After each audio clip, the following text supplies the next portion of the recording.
digital citizenship, ano po yung pumapasok sa inyo, class? Ano po yung idea na meron kayo patungkol sa digital citizenship na tinatawag? Anyone from the class? Madam, Danica? Digital citizenship, sir, parang engaged na sila sa mga digital. Yung mga person is marunong na sila or gumagamit din po sila ng mga digital technologies. Okay, tama po. Na kung saan, in our time, tinatawag po tayong digital citizen. Okay, later on, madidiscuss natin yan. Sinabi po dito, na dito na tayo mismo sa definition of digital citizenship by Mossberger, Tolbert, and McNeil, okay, by year 2008, coined the term digital citizenship as the state of having access to the internet. So lahat naman tayo dito, for sure, gumagamit ng internet. Okay, one of my question is, yung load ba is part ba siya ng anong tawag na neto? Internet? Yes. Okay, yes. Part po siya. Kasi kung wala tayong load, useless din lang yung messages app na meron tayo. Okay, yung internet po, ito po yung nagbibigay ng way sa atin to connect with others. Magkaroon tayo ng way para ma-communicate natin yung ibang tao na malayo sa atin using technology. Sinabi din dito na that provides equal opportunities for online participation. Okay? Alam naman natin na kung walang internet, syempre hindi tayo magiging online. Okay, hindi tayo makakapag-participate sa mga activities through online na tinatawag. Digital democracy, human rights, and technological skills. So, pag sinabing digital democracy, pag sinabi natin democracy, ano yung main niya, thought niyan? Okay, kalayaan. Na kung saan, as a, anong tawag na neto, individual, anong tawag na neto, free tayo na gamitin kung ano man gusto natin gamitin na digital application. But, papasok din yung human rights. Okay, sa human rights po, hindi lang po yung pansarili natin. Kasi pag sinabi nating democracy, we are free in everything. Diba?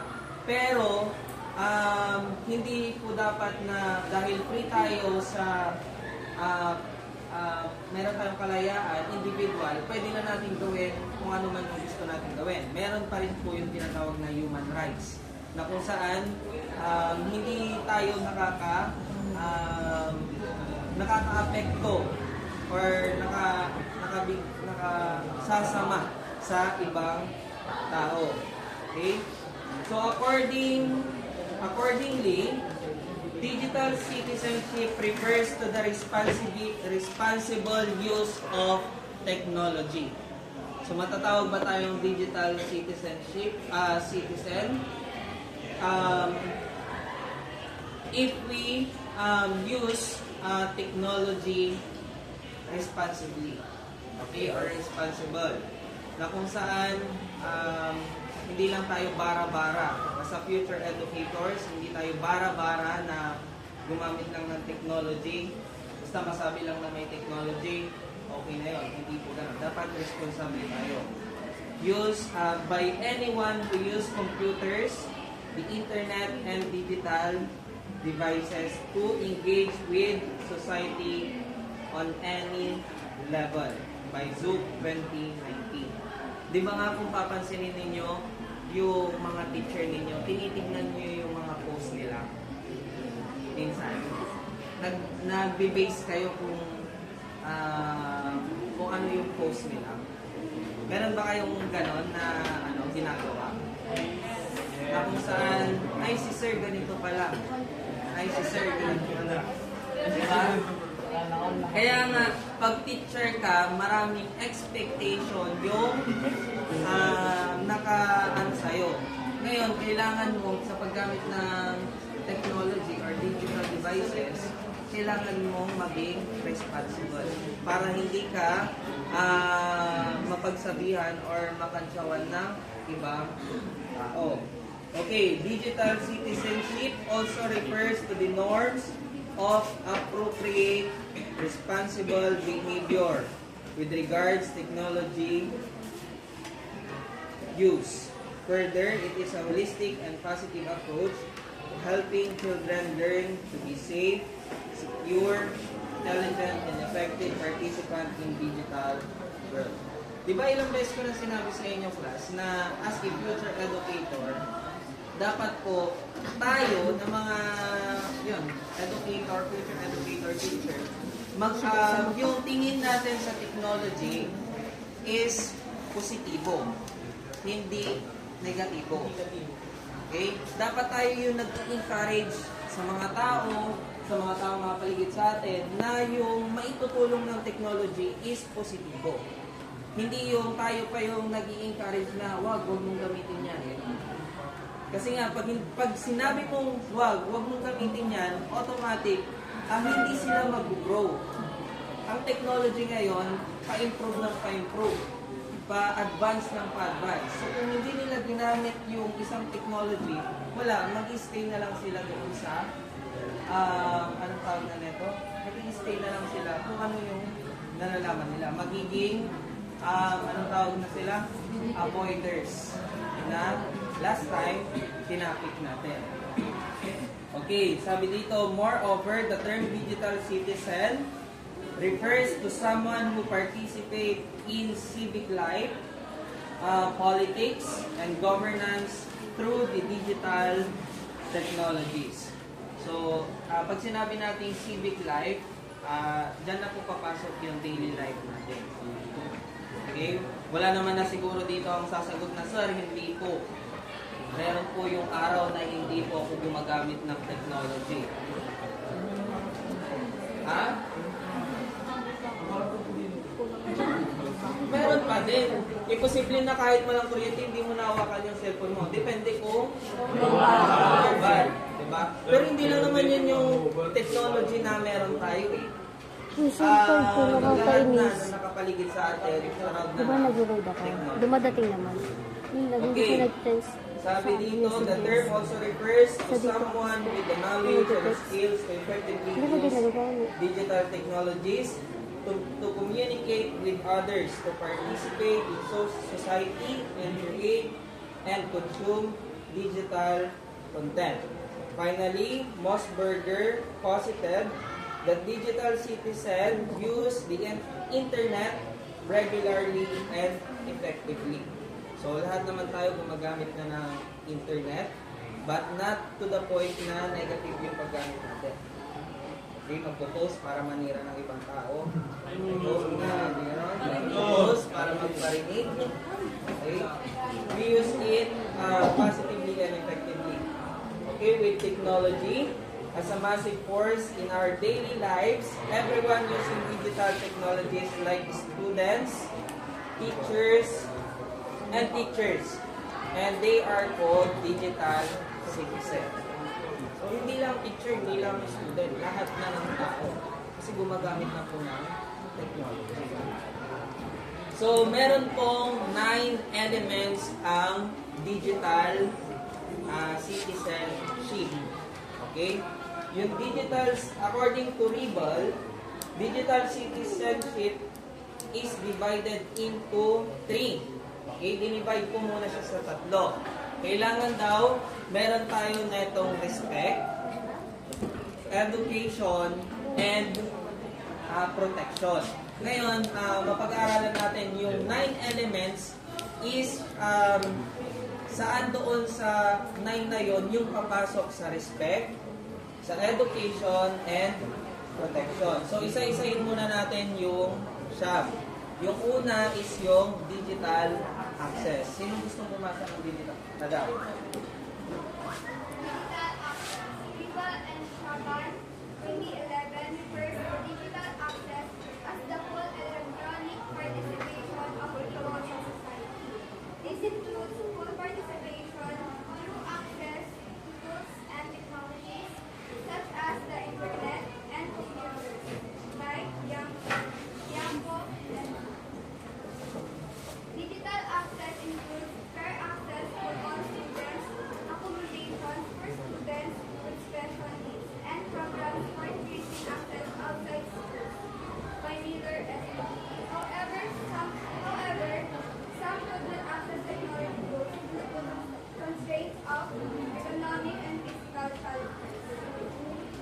These elements suggest that educators have to ensure every learner has equal access to technology and understand the limitations and drawbacks when constructed with Okay, pag sinabi po natin digital access, lahat po tayo is nakaka-access using technology. Pero last discussion natin, ano yung mga bagay na nagiging hindrance, nagiging problem, bakit hindi lahat is nakaka-access doon sa technology? Danica? economic and physical problems. Okay, economic and physical problems. Ano yung specific na tatlo doon sa last discussion natin? Economic divide, empowerment divide, and usability divide. Yan yung mga nagiging hindrance. Bakit hindi lahat is nakaka-full access doon sa paggamit ng technology. Pero sabi nga dito, sana, sabi nga digital access as the full electronic participation in people in society. So, pero hindi nga natin ma-achieve yan dahil doon sa tinatawag na poverty. Okay? Kahit na, anong tawag na nito? Kahit na pilitin man, meron at meron pa rin yung lugar na wala pa din yung mga technology na meron tayo. Ibig tayo, meron, sabihin na natin, we are advanced na, pero kulang pa din. Hindi pa yung full access na ginagawa. Okay, dito tayo sa digital etiquette. Ada. Digital etiquette. Eagle and Shabbat 2011 defines digital etiquette as electronic standards of conduct or procedure. It is a basic set of rules one should follow to make the internet a better place for all users, neither is any. It means using good manners in online communication such as through email, forums, blogs, and social networking sites. This element emphasizes the limit of respect for others. Sakit na ng kamay ko. Ano yung idea niyo dyan patungkol sa digital etiquette? Okay, anong idea niyo dyan? Madam? Ano po, using a properly. Okay, tama. Hindi natin masyadong anuhin. Okay, kung ano lang yung gamit ng Facebook, yun lang. Hindi yung gagamitin mo siya for other personal, ano na yun? Scam. Tama. Okay? Hindi na natin siya kailangan gamitin para manloko ng ibang tao. Okay? Ang purpose kasi ng Facebook or other social media is para ma-post mo kung sino ka, ma-save mo yung memories na meron ka. Wala, ang ginagawa ng ibang tao,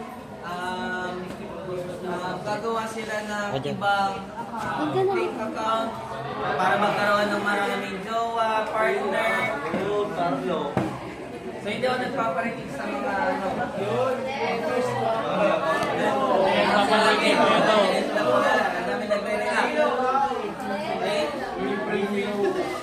Okay, let's move on na dyan. Basta yung proper, and sabi nga dito, with a good manner. A good manner in online curriculum. Okay? Lalo na pag future educator kayo, expected nyo na class. Kahit na hindi pa kayo teacher, basta may pangalan na kayong iniingatan, always na yan na tinitingnan ng bata. Social media pala doon. Okay, next. Digital law. Okay, very common na to sa inyo. Digital law. Digital law is defined by Eagle and Shabbat in 2011 as the electronic responsibility for actions it deals with legal rights and restrictions governing technology usage. Okay, ano yung mga digital law na sa tingin ninyo, hindi sa tingin ninyo, digital law na very common dito sa Pilipinas? Okay, cyberbullying, ano pa? Scam, ano pa? Cybercrime. Okay, tama, copyright. Ano pa?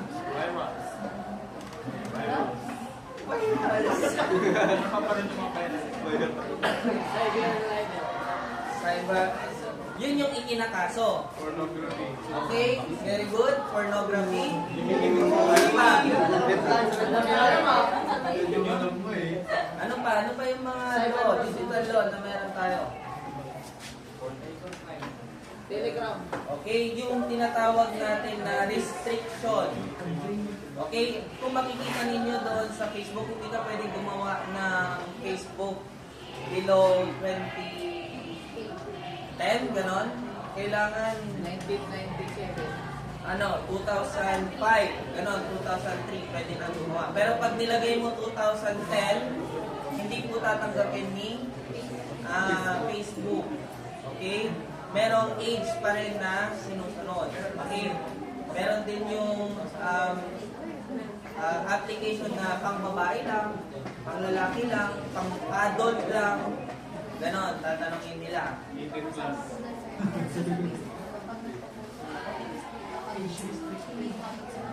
Oo. Di ba doon din sa mga live, sa mga videos na pinopost, meron ng trabaho ngayon yung, meron na yung trabaho na manonood lang kayo sa TikTok. Is, ano nang tawag nito? Iaano nyo lang kung appropriate ba yung pinost nyo or hindi. Tapos pag tatanggalin nyo na siya.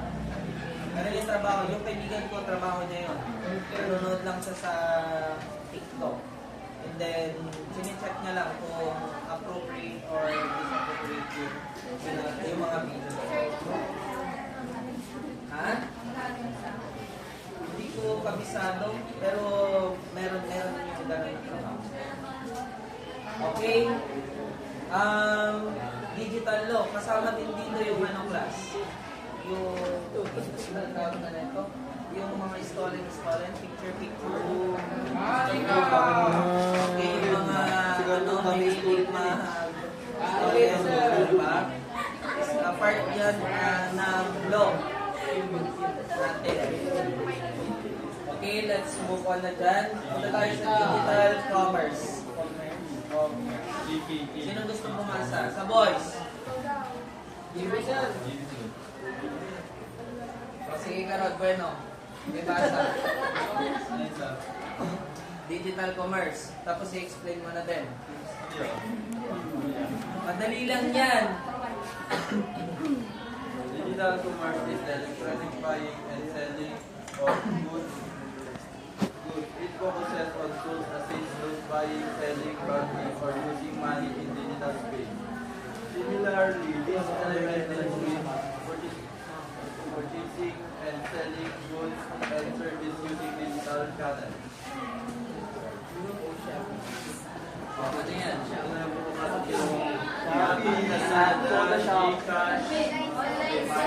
Ayan, very good. Okay, pwede, scatter. Diba? Kasi nga, buying and selling, pati yung trading. Kasama na dyan. Basta, nakakayuan ng pera. Involved, tama. Involved yung pera. Okay?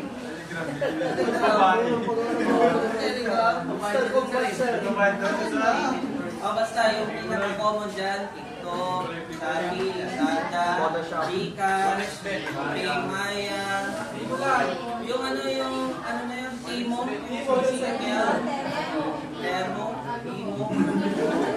Ayun, yung part ko yun na digital commerce. Okay, kailangan pa ba natin i-discuss itong digital communication? Kailangan mo ba? Ha? Okay, pag sinabi natin digital communication, this refers to sharing information via electronic means. Okay? Which refers to any form of communication that occurs through technology and electronic channel. As is part of a revolution in 28th century.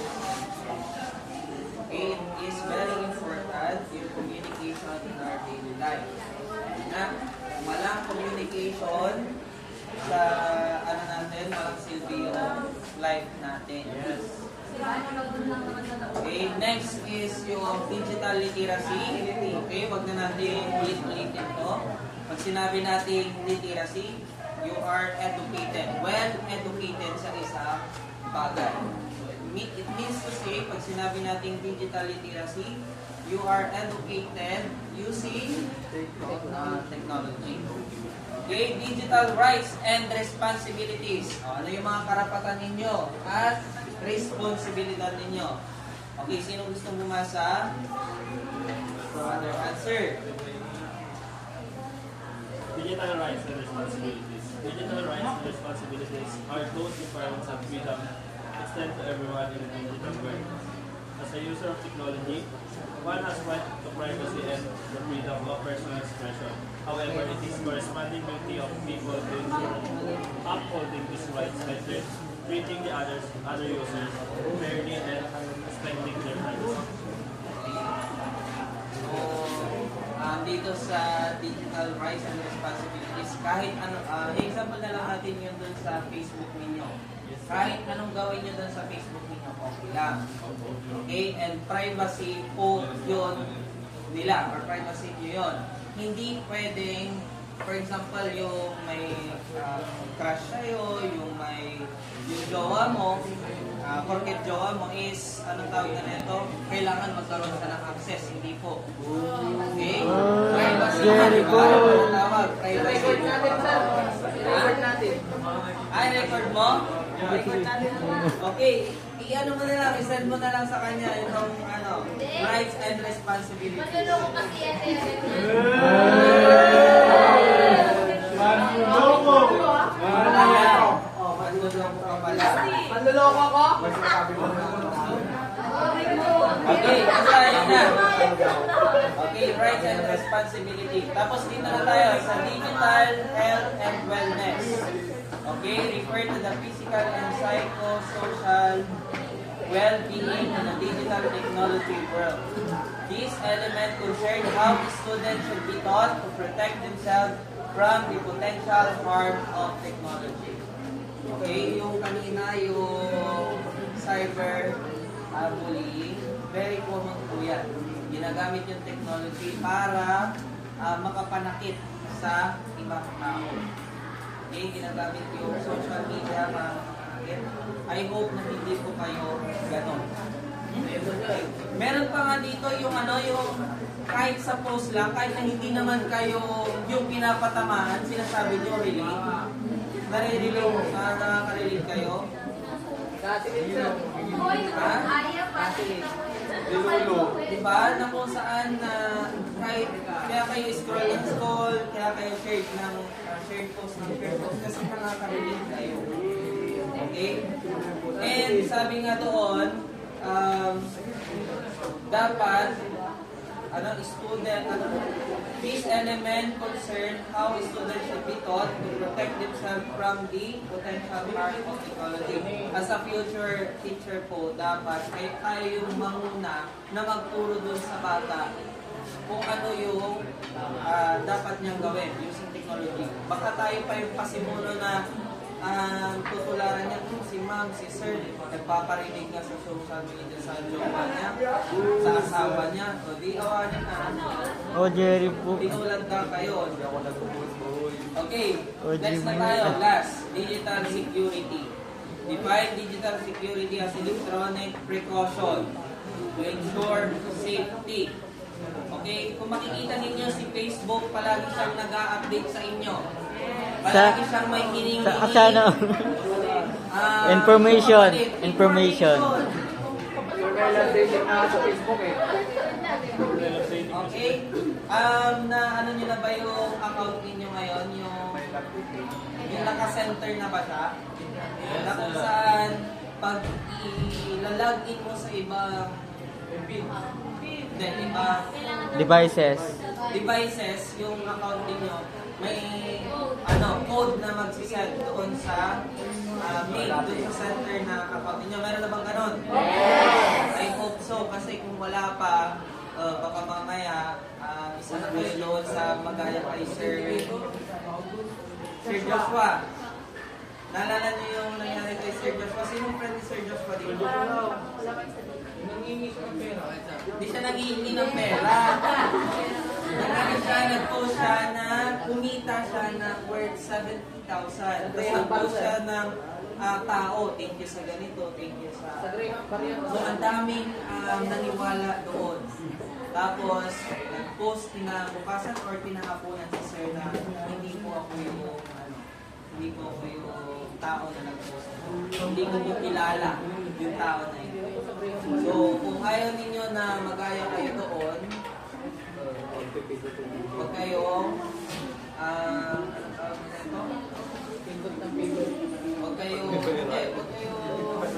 make sure nyo na naka-secure yung mga account niyo. Kung ano pong hinihingi ni Facebook, ibigay lang po ninyo. Okay? Kasi kung hindi po ninyo ibigay yun, mas madali pong ma-hack yung account po ninyo.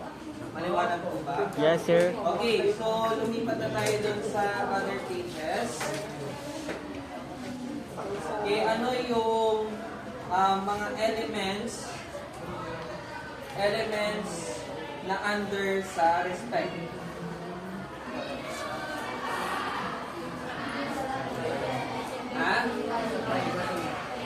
Okay, digital access, digital etiquette, and digital law. Okay, sa respect po, lahat po ng tao ay may karapatan or nirespeto natin sila na makagamit ng technology. Digital etiquette, kailangan may respeto tayo sa paggamit kung saan in a good manner natin siya na gamitin. And digital law, kailangan may respeto tayo sa law. Hindi yung isa tayo sa mga nagdi-disobey ng law. Okay, sa educate naman, yun na dyan yung literacy, communication, and commerce. Okay, sa commerce, ewan ko kung na-share ko na sa inyo before ito, yung nagbabawas yung Gcash ko noon. Ayun, diba? So dahil hindi ako digital, gumagamit ako ng nakagamit ako ng digital commerce, pero hindi ako ganun ka-educated. Diba? Kaya yun, ang nangyari, nagbabawas yung Gcash ko. Okay? Sa protection naman, which is the protect, nandyan yung digital rights and responsibility, digital security, and digital health and wellness. So, dapat yan po yung always natin na tandaan. Okay, dito tayo sa last part. Dito sa the 9 elements were also classified as level of support. Name the S3 framework, which stand for what? Safe, savvy, and social. Okay, savvy and social. So pag sinabi natin safe, sino gusto bumasa? Bada. Safe is about being protected from danger, risk, or injury to oneself or another. This forms the base of digital citizenship. Okay, nandun, papasok na dyan yung tinatawag natin na doon sa protect or protection. Okay? Na kung saan dapat maging safe ang bawat isa sa paggamit ng technology. Savvy naman. Madam. Savvy is about creating integrated digital citizens, the wisdom and practical knowledge, and the understanding to make sound judgment. Okay, saan naman siya papasok? Doon naman to sa education. Okay? Sabi nga, about creating educated digital citizens, the wisdom and practical knowledge, the understanding to make sound judgment. Okay? And lastly po is yung respecting oneself as a digital citizen. Creating cooperative and independent relationship and understanding others. This level prepares the full realization of the possibilities of an online experience. Okay, meron ako napapansin doon sa social media. For example, kilala mo yung tao na masiyahin. Pag nakikita mo, personally nakikita mo masiyahin. Okay, tapos nag-post siya ng kabaliktaran ng personality niya. Okay, pag ganun po class, maging aware po kayo. Kasi meron talaga yung mga tao na gusto nila nakikita sila na malakas, pero ginagamit nila yung social media na i-voice out yung totoo nila nararamdaman. Okay, kaya ang nangyayari, imbis na yung gamayan mo, ang ginagawa mo yun, mga ganun na lang. Nakita ko yung post mo Diba? Maging aware kayo doon. Okay, maging aware kayo kasi may mga kilala akong tao na iba sila sa pagka nakikita mo sila and iba din sila pag nasa social media. Yes, sir. Yung 1 year na Loki, sir. Kasi sometimes mas realistic Give. yung social Kasama yung 1 media year na nila Loki, kaysa sir. doon sa... Kasama, example tayo yung 1 year na Loki. Okay, sir. 1 year Loki. Sir? Yes, sir.